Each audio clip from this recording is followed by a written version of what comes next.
मैं बेटा के गीत गाने जा रही हूँ। वीडियो को लाइक कीजिएगा, चैनल को सब्सक्राइब कीजिएगा।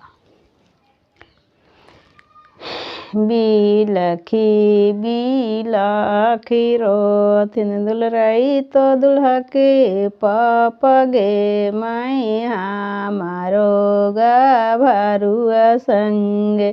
कोई न जाए बारियात गे मैया मारो गा भरुआ संग कोई न जाए बारियात गे मैं चुप रहूँ दुलरई तो दुल्हा के पापा गे मैं चुप रहूँ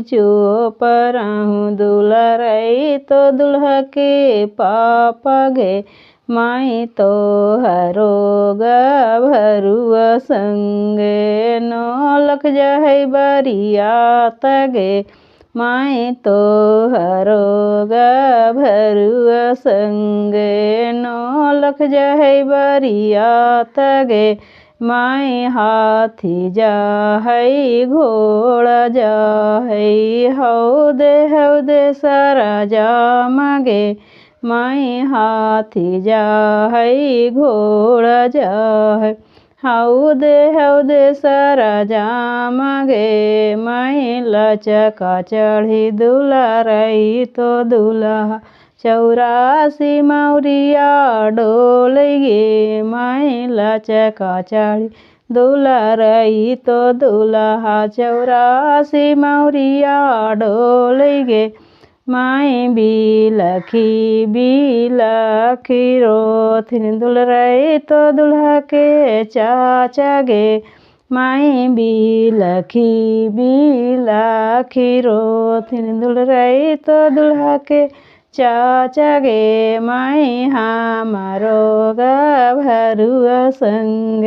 कोई न जाए बारियात गे मैं हमारो गा भरुआ संग कोई न जाए बारियात गे मैं चुप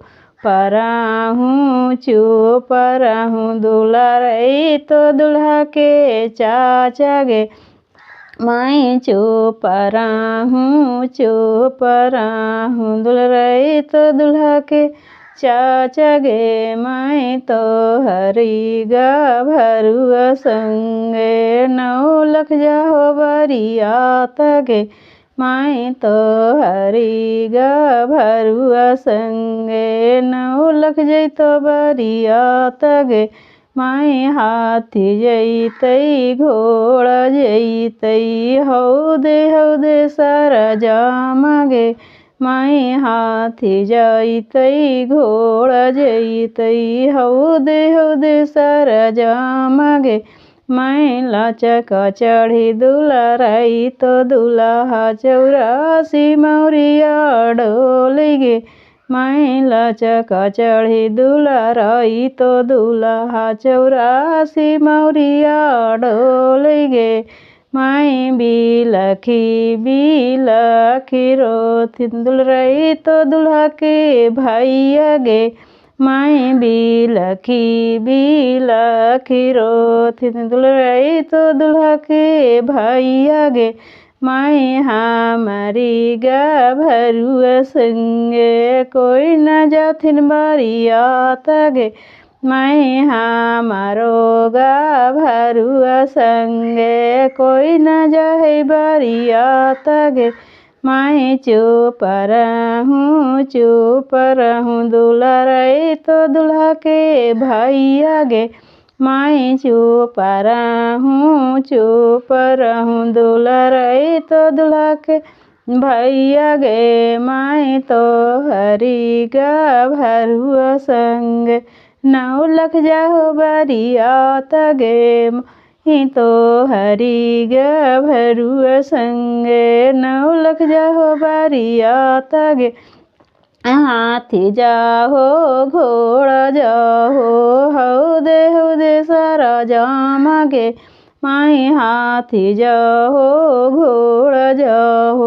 हऊ दे सारा जामा गे महिला चका चढ़ी दुलरई तो दुल्हा 84 मौरिया डोली गे महिला चका चढ़ी दुलरई तो दुल्हा 84 मौरिया डोली गे। मेरा वीडियो अच्छा लगा तो चैनल को ज़रूर से ज़रूर सब्सक्राइब कीजिए।